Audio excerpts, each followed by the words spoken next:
नमस्कार दोस्तों, बजट 2026 आ चुका है और इसके आते ही शेयर बाजार ने वो किया जिसका डर था, ऐतिहासिक गिरावट। सेंसेक्स 10,000 पॉइंट्स नीचे लुढ़क गया।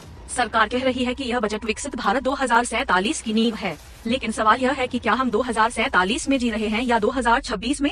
जब इकोनॉमिक सर्वे खुद एक आर्थिक तूफान की चेतावनी दे रहा है, तब सरकार हमें 20 साल बाद के सपने क्यों दिखा रही है? क्या सरकार के पास अब इकोनॉमी को बचाने के लिए कोई नया आइडिया नहीं बचा है? चलिए करते हैं इस बजट का रियलिटी चेक। सबसे पहले बात उस फैसले की जिसने दलाल स्ट्रीट में को हराम मचा दिया। STT सिक्योरिटीज ट्रांजैक्शन टैक्स में बढ़ोतरी।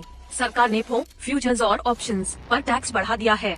दलील यह दी गई कि रिटेल इन्वेस्टर्स को जुए गैम्बलिंग से बचाना है, लेकिन हकीकत क्या है? आकाश बनर्जी के मुताबिक सरकार ने देखा कि यहाँ पैसा बन रहा है तो वहाँ से वसूली शुरू कर दी। इसे इन्वेस्टर प्रोटेक्शन नहीं बल्कि एक तरह की फिरौती कहा जा रहा है। नतीजा आपके सामने है, निवेशकों के लाखों करोड़ एक झटके में स्वाहा। बजट भाषण में वर्तमान से ज्यादा भविष्य की बातें हुई। सरकार ने 7 नए बुलेट ट्रेन कॉरिडोर और रेयर अर्थ कॉरिडोर बनाने का ऐलान किया। सुनने में बहुत अच्छा लगता है, लेकिन इनका पैसा कहाँ से आएगा? टेक्नोलॉजी कौन देगा? टाइमलाइन क्या है?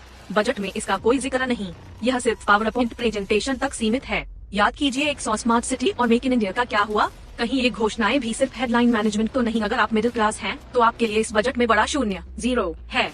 उल्टा टैक्स के नए जाल बिछा दिए गए हैं। एक उदाहरण, सॉवरेन गोल्ड बॉन्ड्स डंडा। लोग इसे इसलिए खरीदते थे क्योंकि यह टैक्स फ्री था। अब नियम बदल दिया गया है, अगर आपने इसे सेकेंडरी मार्केट से खरीदा तो अब आपको टैक्स देना होगा। इसे कहते हैं रेट्रोस्पेक्टिव टैक्सेशन, यानी खेल के बीच में नियम बदल देना। और अगर आप ऑडिट फाइल करने में एक दिन भी लेट हुए तो हजारों का जुर्माना तैयार रखिए। तो कुल मिलाकर निष्कर्ष क्या है? यह बजट प्रॉब्लम सॉल्विंग के लिए नहीं बल्कि नैरेटिव मैनेजमेंट के लिए था। सरकार ने शायद यह मान लिया है कि शॉर्ट टर्म में डिमांड बढ़ाना या इकोनॉमी को ठीक करना अब उनके बस की बात नहीं रही। इसलिए सारा फोकस 2047 के सपनों पर डाल दिया गया है। सप्लाई साइड, फैक्ट्री, रोड पर जोर है, लेकिन आम आदमी की जेब में पैसा डालने डिमांड साइड पर कोई ध्यान नहीं। जब तक लोगों के हाथ में पैसा नहीं होगा, तब तक ये बुलेट ट्रेन और हाईवे किसके काम आएंगे? फैसला आपका है। क्या यह बजट भविष्य की उड़ान है या वर्तमान की विफलता? नीचे कमेंट्स में बताएं। जय हिंद।